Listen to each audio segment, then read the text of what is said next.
Welcome back to Gary's Economics. Today we are going to talk about foreign ownership of British assets.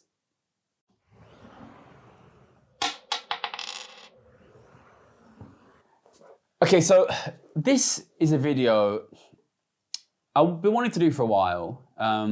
It's a bit technical, but I think it's important. We put a video out a couple of weeks ago. Well, we're not sure when this will go out. It might be a while ago now. On the fact that when the government debt explodes, inevitably that means that private wealth explodes. And nobody ever talks about the fact that, who is this money owed to? Where is the money now? And if we spoke about that, then we would realize the rich have accumulated a huge amount of money. If we tax them, we can fix this problem. And a lot of comments said, oh, well, the money's all gone overseas. The money's all gone to foreigners.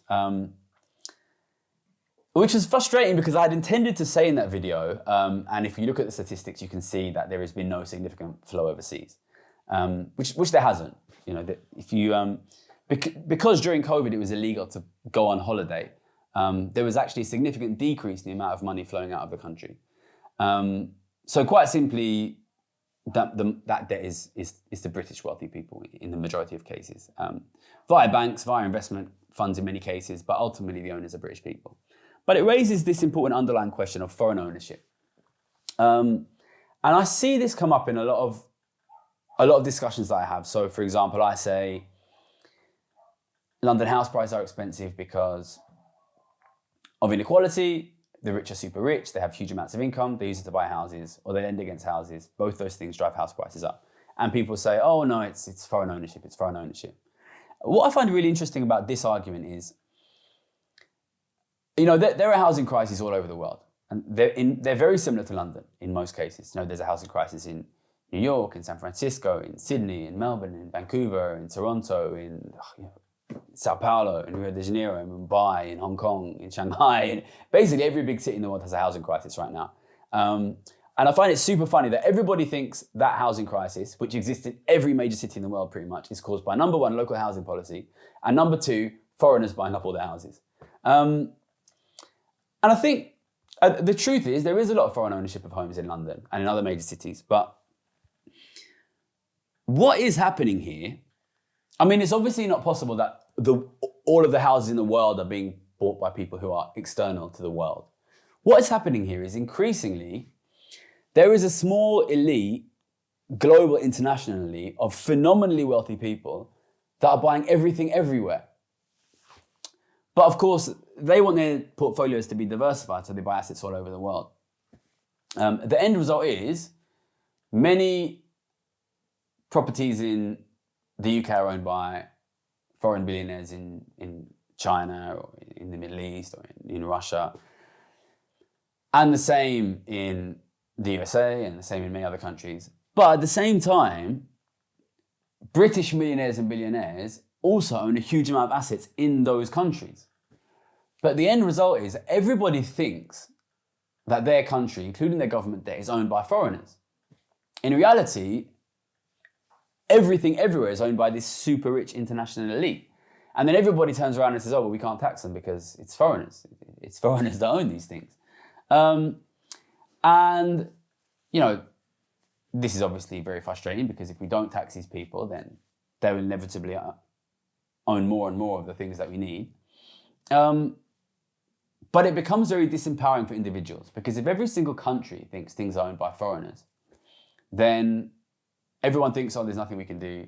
It's hopeless. But the reality of the situation is, it's just past the parcel, right? British people own properties in France and French people own properties in Britain. British people own properties in America and Americans own property in Britain.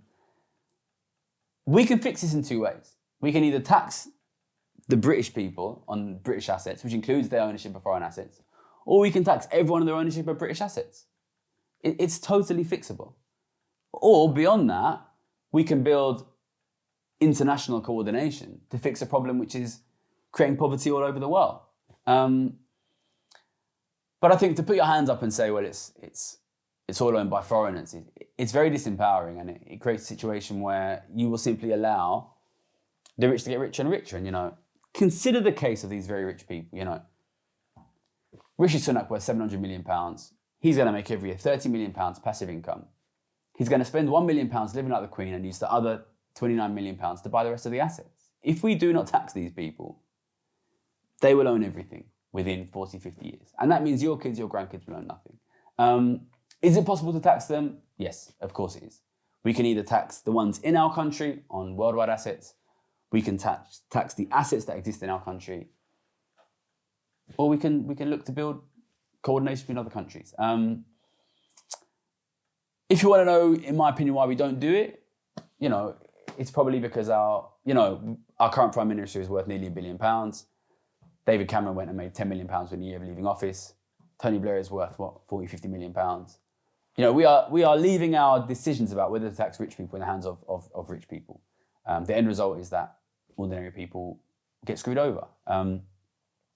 Is everything owned by foreigners? It's owned by wealthy people, many of whom are in this country. This is the UK, it's a very wealthy country. We have viewers in Australia, the USA, Europe. These are all wealthy countries. The money's in your country, we can tax it. If we don't tax it, we will get poorer. And I don't want that, hopefully you do. So support the message, tax the rich, and reduce inequality and make life better. Thank you. Money currently is flowing from the government to the rich, leaving the government with big piles of debt and the rich with big piles of money. There is one other thing they can do with that massive amount of income.